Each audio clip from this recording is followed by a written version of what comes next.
नमस्कार दोस्तों, welcome to SG sociology. आज की इस वीडियो में हम बात करने वाले हैं संस्था के बारे में। इससे पहले की वीडियो में हमने बात करी थी सामाजिक समूह, सोशल ग्रुप, एसोसिएशन यानी संघ या समिति के बारे में। और आज के इस वीडियो में हम संस्था के अर्थ, परिभाषा, उसके कार्य, उसकी विशेषताओं के बारे में बात करने वाले हैं। तो चलिए शुरू करते हैं आज का हमारा टॉपिक, संस्था। संस्था के बारे में हमने पहले भी थोड़ा सा डिस्कस किया हुआ है, बट इस इमेज को देख के आपको आइडिया लग गया होगा कि आज की इस वीडियो में क्या क्या बात होने वाली है। संस्था के इन उदाहरणों के बारे में बात करने से पहले एक बार आप उसके सामान्य से अर्थ और उसकी परिभाषाओं को देख लीजिए।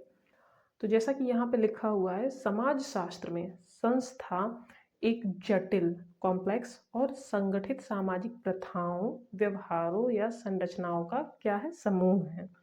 अर्थात जब समाज शास्त्र के अंतर्गत हम संस्था की बात करते हैं तो वो क्या है, एक ऐसा समूह जो किन किन चीज़ों से मिलकर बना हुआ है, सामाजिक प्रथाओं, व्यवहारों और संरचनाओं से। और वो सब चीज़ें कैसी हैं, जटिल भी हैं और संगठित भी हैं। देखो, सामान्यतः समूह का निर्माण कैसे होता है, व्यक्तियों के द्वारा एक से अधिक व्यक्ति आपस में मिलकर बातचीत करें, अपने विचारों, व्यवहारों आदि चीज़ों के आदान प्रदान करें, तो वहाँ पे समूह का निर्माण होता है। पर जब आप बात करते हो संस्था की, तो वो किन समूहों से मिलकर बना हुआ है, उसके अंतर्गत सामाजिक जो प्रथाएं हैं, व्यवहार हैं, संरचनाएं हैं समाज की, उन सारी चीज़ों का जब एक कॉम्बिनेशन आता है, और वो कैसा कॉम्बिनेशन होता है, कॉम्प्लेक्स, उस चीज़ को हम क्या बोलते हैं, संस्था। और संस्थाओं का निर्माण किस लिए होता है, समाज में। देखो, जब आप समाज के सदस्य हो तो समाज में बहुत सारे कार्य होते हैं, कुछ सामान्य से कार्य होते हैं, कुछ विशिष्ट से कार्य होते हैं। कुछ चीज़ें आप खुद भी कर सकते हो, कुछ चीज़ों के लिए आपको दूसरों की भी ज़रूरत होती है। तो ऐसे ही जो विशिष्ट कार्य होते हैं, उनको पूरा करने का काम कौन करता है, संस्थाएं करती हैं। एक बार फिर से हम देख लेते हैं। समाज शास्त्र में संस्था एक जटिल और संगठित सामाजिक प्रथाओं, व्यवहारों और संरचनाओं का क्या है, समूह है, जो कि समाज में विशिष्ट कार्यों को पूरा करती है। साथ ही ये संस्थाएं समुदाय की सामाजिक आवश्यकताओं को पूरा करने में, व्यवहार को नियंत्रित करने में, अर्थात इस तरह के व्यवहार समाज में स्वीकृत हैं। आपको सबके साथ मिलजुल के सहयोगात्मक रूप से रहना है, ना कि मनमाना व्यवहार करना है।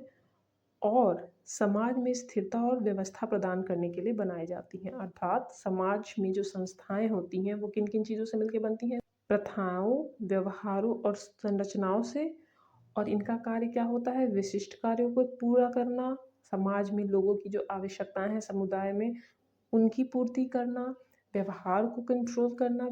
सोसाइटी में बहुत सारे लोग होते हैं, तो उनके बिहेवियर को कंट्रोल करने का काम कौन करता है, इंस्टीट्यूशन करती है।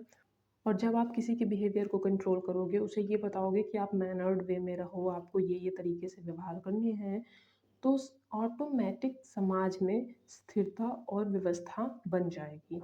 तो बेसिकली समाज में स्थिरता और व्यवस्था प्रदान करने का कार्य कौन करता है, इंस्टीट्यूशन करती है। अभी इंस्टीट्यूशन के उदाहरण हैं परिवार, शिक्षा, धर्म, सरकार, अर्थव्यवस्था, जो कि पिछले इमेज में हमने देखा ही था, वो सारी हैं। एक बार हम इसकी परिभाषाओं को देख लेते हैं तो और ज़्यादा अच्छे से आपको इसका अर्थ क्लियर हो जाएगा। तो सबसे पहले हम बात कर लेते हैं सी एच कूले के अनुसार, एक संस्था किसी निरंतर बनी रहने वाली आवश्यकता या इच्छा पूर्ति के लिए सामाजिक विरासत में स्थापित सामूहिक व्यवहारों का एक घनिष्ठ संगठन है। अर्थात देखो, समाज की जो निरंतर बनी रहने वाली आवश्यकताएं या इच्छाएं हैं, उनकी पूर्ति के लिए सामाजिक विरासत में स्थापित, विरासत का मतलब क्या होता है, पीढ़ी दर पीढ़ी हस्तांतरित होना। और सामाजिक विरासत मतलब समाज के द्वारा चीज़ें हस्तांतरित हो रही है, मतलब समाज ने ही वो चीज़ें बना के रखी हैं। तो सामाजिक विरासत में स्थापित सामूहिक व्यवहारों का एक घनिष्ठ संगठन, जैसा कि हमने पिछली स्लाइड में बात करी थी, व्यवहारों का, प्रथाओं का, संरचनाओं का क्या है, कॉम्बिनेशन है। तो कूले के अनुसार क्या है, सामाजिक विरासत में स्थापित सामूहिक व्यवहारों का एक घनिष्ठ संगठन। मतलब बहुत सारी ऐसे व्यवहार हैं जो घनिष्ठ रूप से संगठित होकर काम कर रही हैं, किसके लिए, जो समाज की निरंतर बनी रहने वाली आवश्यकता है उनकी पूर्ति के लिए। इन शॉर्ट, संस्था क्या है, समाज की जो आवश्यकता है उनकी पूर्ति के लिए बनाया गया एक व्यवहारों का संगठन। नेक्स्ट है एलवुड के अनुसार, इन्होंने क्या बोला है कि संस्थाएं क्या है, आपस में रहने के आचार व्यवहार के तरीके जिनको समुदाय की शक्ति द्वारा स्वीकृत, क्रमबद्ध और स्थापित किया गया है। अर्थात यदि आप किसी समुदाय के सदस्य हैं तो वहाँ पे कुछ एक निश्चित आचार और व्यवहार के तरीके हैं और उनको सबके द्वारा स्वीकृत किया गया है और उसको क्रमबद्ध तरीके से स्थापित किया गया है। वो क्या कहलाता है? संस्था। इन्होंने आवश्यकताओं की पूर्ति पर जोर ना देके आचार व्यवहार के तरीकों के बारे में बात की है और इसे स्वीकृति कौन देता है? समुदाय की शक्ति। नेक्स्ट है मैरिल और एल्ड्रिच के अनुसार। इनका तो काफ़ी इजी है। इन्होंने भी वही बोला है कि मनुष्य की मुख्य आवश्यकताओं की पूर्ति के लिए निर्मित हुए हैं संस्थाएं और ये क्या है? आचरण के प्रतिमान है।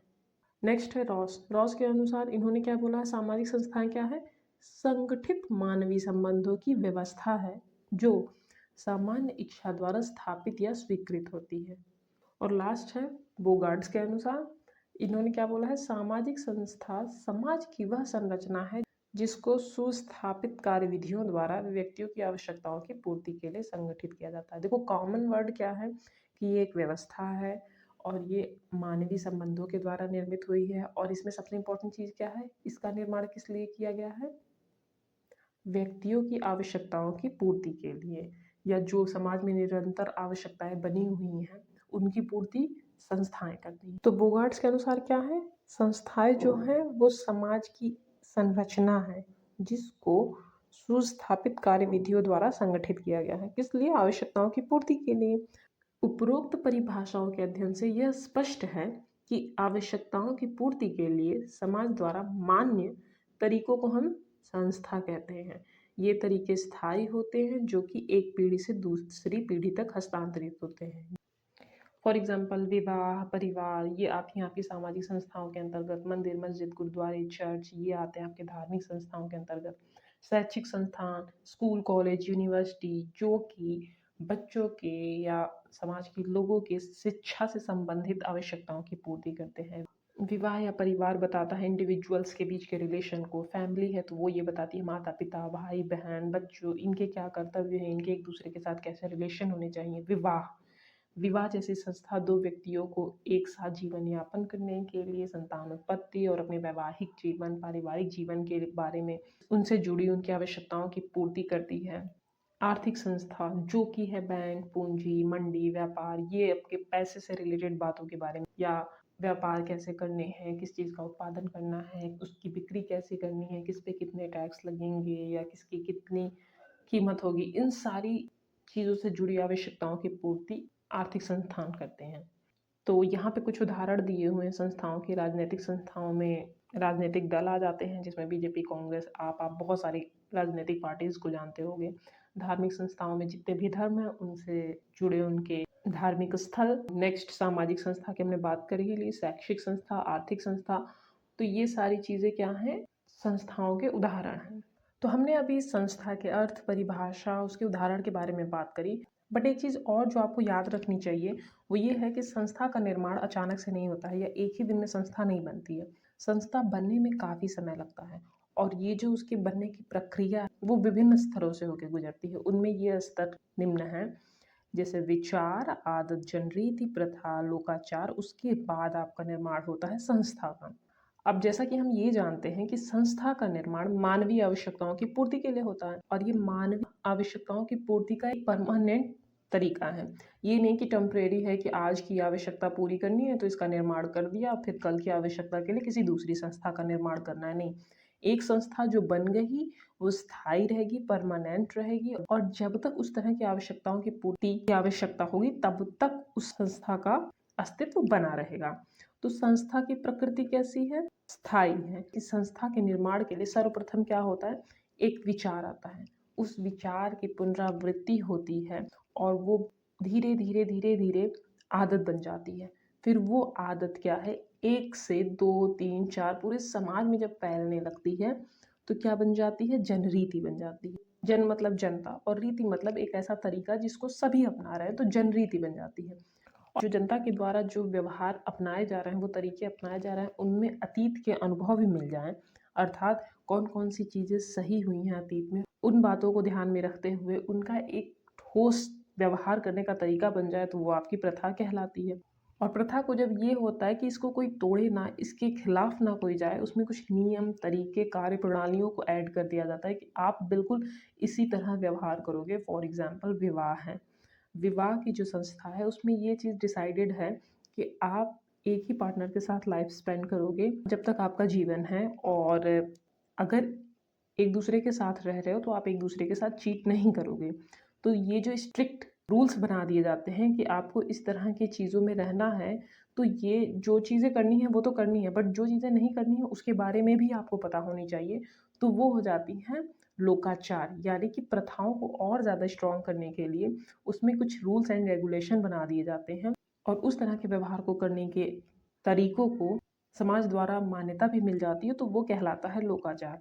और लोकाचार चूंकि एक निश्चित संरचना तैयार हो गई है नियम, कानून, कार्यप्रणाली, विधि, तरीकों की, तो उसे आप क्या बोलते हो? संस्था।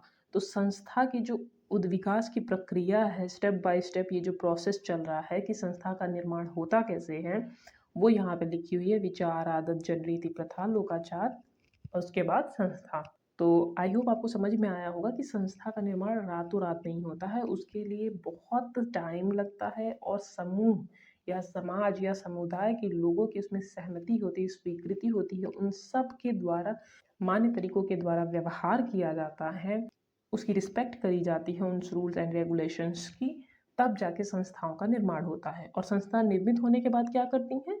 समाज के लोगों की आवश्यकताओं की पूर्ति, अब चाहे वो शिक्षा से जुड़ी हो या उनके वैवाहिक जीवन से जुड़ी हों, उनके धर्म से जुड़े हों, उनके अर्थव्यवस्था से जुड़ी हों, क्योंकि देखो आप किसी भी जगह पे रह रहे हो तो आपको जीवित रहने के लिए खाने पीने की भी चीज़ों की आवश्यकता है। जो खाना है उसे उगाना कैसे है, फॉर एग्जांपल भोजन, साग सब्जी, अनाज, उन्हें उगाना है, फिर उसे आप मंडी में कैसे बेचोगे, क्योंकि आप अकेले तो खाओगे नहीं। अगर समाज में कोई किसान है तो वो खुद के लिए तो अन्न उगा ही रहा है, साथ में और को भी अन्न प्रदान करेगा, और वो कैसे करेगा? उसने उगा तो लिए हैं अनाज, पर वो सबको दे तो नहीं सकता ना, तो उसके लिए भी एक सिस्टम बनाया गया है जो आता है आर्थिक संस्था के अंतर्गत, मंडी वगैरह के। आपने अनाज उगाए हैं तो आप उसका व्यापार करो और एक सही तरीके से बेचो।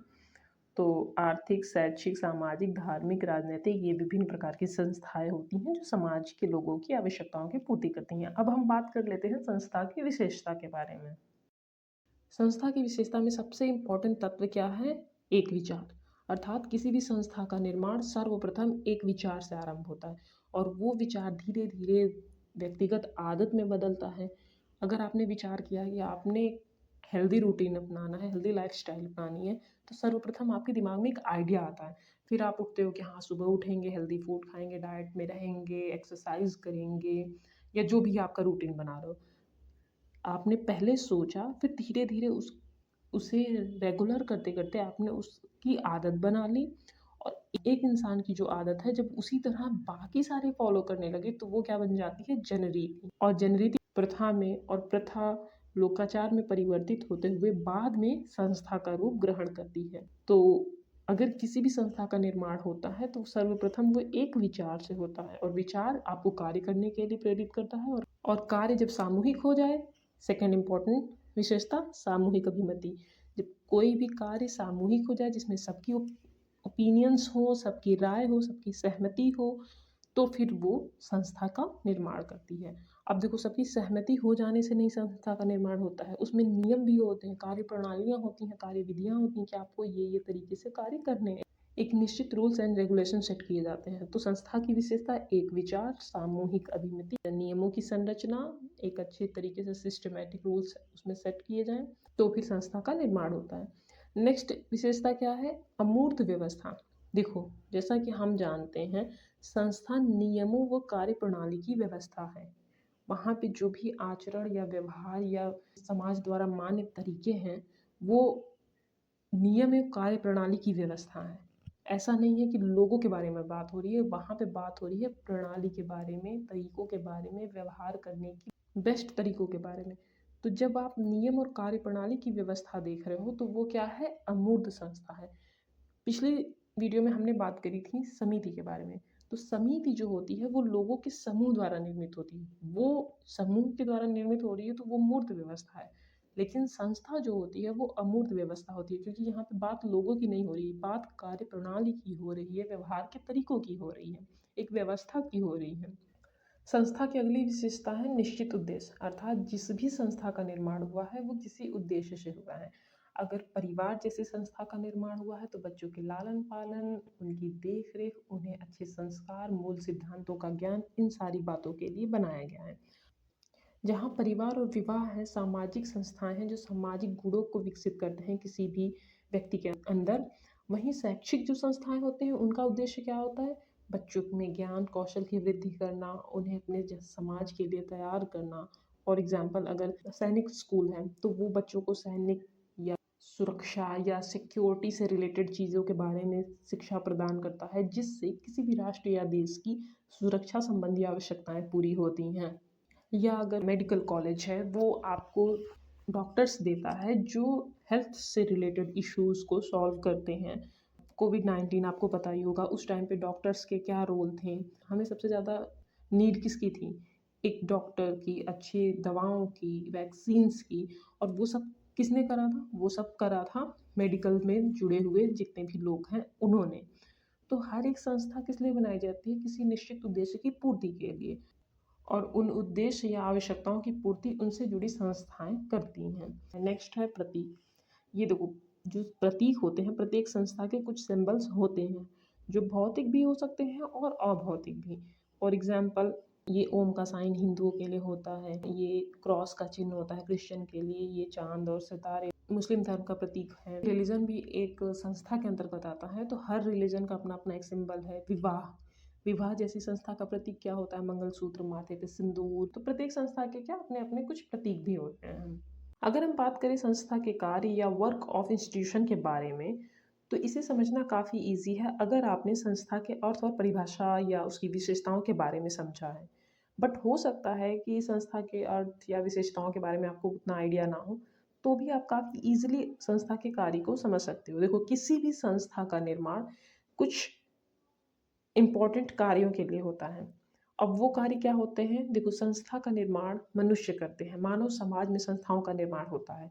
तो बेसिकली संस्था का निर्माण मानवीय आवश्यकताओं की पूर्ति के लिए होता है। जानवर तो संस्था का निर्माण करते नहीं हैं, पशु, पेड़ पौधे ये कभी भी संस्था का निर्माण नहीं करते हैं। संस्था का निर्माण ह्यूमन सोसाइटीज़ में होता है। अब वो अलग अलग कल्चर में, अलग अलग देश में, अलग अलग ट्राइब्स यानी जनजातियों में अपनी अपने तरीके से होता है। बट उनका मेन कार्य क्या होता है? ह्यूमन नीड्स की पूर्ति करना। माइक एवर ने बोला हुआ है कि संस्था का कार्य क्या होता है? मनुष्यों की सेवा करना। मतलब सेवा करने के लिए संस्थाओं का निर्माण किया जाता है। सेकेंड कार्य क्या है? नियंत्रणात्मक कार्य, अर्थात जब भी किसी भी समाज में संस्था का निर्माण किया जाता है तो वो उस समाज को नियंत्रित रखती हैं। मान लो ये कोई समाज या समुदाय है, तो वहाँ पे उस समूह या समुदाय के जो सदस्य हैं वो जन्म से लेकर मृत्यु तक उस समुदाय के नियमों के अनुसार ही आचरण करते हैं, तथा जो व्यवहार करने के तरीके या आचरण या प्रथाएं उनके लिए बताई गई हैं कि आप इस तरह व्यवहार करो, उन्हीं के ज़रिए वो अपनी आवश्यकताओं की पूर्ति करते हैं। मतलब अगर ये कोई समाज है, वहाँ पे चोरी करना अलाउड नहीं है, तो आप चोरी करके नहीं, व्यापार करके, मेहनत करके, बिजनेस करके, जो भी आप वहाँ पे मान्य तरीके हैं उनके द्वारा आप कार्य करो, जीवन यापन करो। लेकिन अगर आप चोरी करोगे तो क्या आपको दंड दिया जाएगा? क्यों? क्योंकि वो समुदाय या समाज को स्वीकृत नहीं है, उसे वो व्यवहार स्वीकार्य नहीं है। तो संस्था का कार्य क्या होता है? नियंत्रणात्मक, अर्थात समाज के असामाजिक तत्वों पे, असामाजिक व्यवहारों पे नियंत्रण रखने का कार्य कौन करता है? संस्थाएं। नेक्स्ट है संस्कृति की वाहक। देखो, संस्थाओं का निर्माण पीढ़ी दर पीढ़ी एक दूसरे के द्वारा जनरेशन से हस्तांतरित होते हुए होता है। और जब आप कोई भी चीज़, कोई भी प्रथा, कोई भी तरीका पीढ़ी दर पीढ़ी लेके चल रहे हो तो वहाँ से जुड़ी संस्कृतियाँ जो होती हैं वो भी धीरे धीरे पीढ़ी दर पीढ़ी आगे बढ़ती हैं। तो संस्कृति अगर कोई बनी हुई है वो कैसे अभी तक चली आ रही है। फॉर एग्जाम्पल, दिवाली में दिए जलाने का जो हमारे यहाँ का कल्चर है, या अतिथि देवो भव का जो संस्कृति है, वो कैसे चला आ रहा है? वो पीढ़ी दर पीढ़ी हमारी संस्थाओं द्वारा, जैसे परिवार, विवाह या शिक्षा, इन संस्थाओं के द्वारा हमें ये ज्ञान प्रदान किया जाता है कि हाँ, इन दिनों पे हमें क्या करना। नेक्स्ट है मानव व्यवहार का निर्देशन। इसका तात्पर्य क्या है कि किसी भी व्यक्ति को, अर्थात हमें किस समय कैसा व्यवहार करना चाहिए, इसका निर्देशन हमें संस्थाओं द्वारा दिया जाता है। अब अगर आप समाज के सदस्य हो, समाज में कैसा व्यवहार करना है, इसका एक बेसिक समझ या बेसिक अंडरस्टैंडिंग आपको कहाँ से मिलती है? आपके परिवार से। सेकंड, आप विद्यालय में जाते हो तो वहाँ पे आपको नागरिकता के बारे में या सामाजिकरण के बारे में समझाया जाता है। परिवार भी एक संस्था है और शिक्षा यानी विद्यालय वो भी एक शैक्षिक संस्था है। ये दोनों ही संस्थाएँ आपको ये बता रही हैं कि किस प्रकार का व्यवहार करना चाहिए, समाज में लोगों के साथ कैसे रहना चाहिए, कैसे नहीं रहना चाहिए। तो जो संस्थाएँ होती हैं वो मानव व्यवहार का निर्देशन करती हैं, उन्हें गाइड करती हैं कि आप ऐसे-ऐसे व्यवहार करो, अच्छे तरीके से करो। अन्य कार्यों की बात करें हम तो व्यक्तियों के कार्यों को सरल बनाना, समाज के विकास में आने वाले जो गतिरोध हैं, उनको दूर करना, समाज की प्रगति में सहायता करना और नवीन प्रतिमानों का सृजन करना, ये ऐसे बहुत से काम संस्थाओं द्वारा किए जाते हैं। तो ये जो है कुछ अन्य कार्यों के अंतर्गत आते हैं। मेनली ये 4 आपको याद रखने हैं, जो संस्था के कार्य हैं। समिति और संस्था के बारे में आपको पता है, हमने पहले वीडियो में बातें करी हुई हैं। पर फिर भी कभी-कभी ऐसा होता है कि समिति और संस्था में लोग कन्फ्यूज़न कर जाते हैं कि संस्था किसे कहते हैं या समिति किसे कहते हैं। ये भी लोगों का समूह है, इसमें भी व्यवहार करने के तरीके होते हैं। इनके बीच के अंतर को कैसे समझा जाए? तो उसके लिए आप ये देख सकते हो कि कुछ बेसिक अंतर हैं जिनका ज्ञान आपको होना चाहिए। देखो, समिति जो होती है वो मूर्त होती है। क्यों? क्योंकि ये व्यक्तियों का समूह है। जबकि संस्था जो होती है वो अमूर्त होती है। एक कार्यप्रणाली की व्यवस्था है। वहाँ पे लोगों को फ़ोकस में ना रख के वहाँ पे व्यवहार करने के तरीके, मान्य व्यवहार, कार्यविधि ये सारी शामिल होती हैं, तो वो अमूर्त कहलाती है। नेक्स्ट इन दोनों में अंतर क्या है? प्रकृति की। समिति की प्रकृति अस्थायी होती है, जबकि संस्था की प्रकृति समिति की अपेक्षा स्थायी मानी जाती है। हमने बात करी हुई है कि संस्था जो होती है वो परमानेंट बनाई जाती है, ताकि आने वाले समय में भी उस आवश्यकता की पूर्ति उन्हीं संस्थाओं द्वारा होती रहे। हाँ, टाइम के साथ उसमें थोड़ी चेंजेस हो जाते हैं, बट समिति का फोकस क्या होता है कि एक निश्चित उद्देश्य के लिए बनाई गई, उसके बाद वो उद्देश्य की पूर्ति हो गई तो आप उस समिति की समाप्ति कर सकते हो। नेक्स्ट है, समिति का निश्चित ढांचा नहीं होता, संस्था का बल्कि निश्चित एक स्ट्रक्चर होता है। समिति लोगों का समूह है, व्यक्तियों का समूह है, तो वहाँ पे स्ट्रक्चर की बात ही नहीं हो रही। जबकि संस्था बनाई जाती है नियम के द्वारा, कार्य प्रणालियों के द्वारा, तो वहाँ पे एक स्ट्रक्चर होता है। इन तरह के नियमों से हम चीज़ों की शुरुआत करेंगे और ऐसे व्यवहार करेंगे और इस चीज़ में ये वर्जित है, ये निषेध है, इनका अनुपालन आवश्यक है। तो उसका एक सिस्टमैटिक एक स्ट्रक्चर होता है।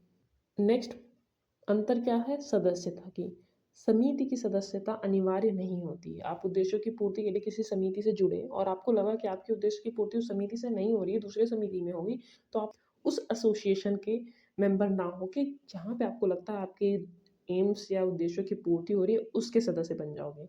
जबकि संस्था के साथ ऐसा नहीं है। संस्था की सदस्यता ऐच्छिक नहीं होती, क्योंकि वो एक नियम कार्यप्रणाली की व्यवस्था है, तो आपको उन्हें मानते-मानते आगे बढ़ना होता है और ये पीढ़ी दर पीढ़ी चली आ रही है, तो संस्था में सदस्यता ऐच्छिक नहीं होती है।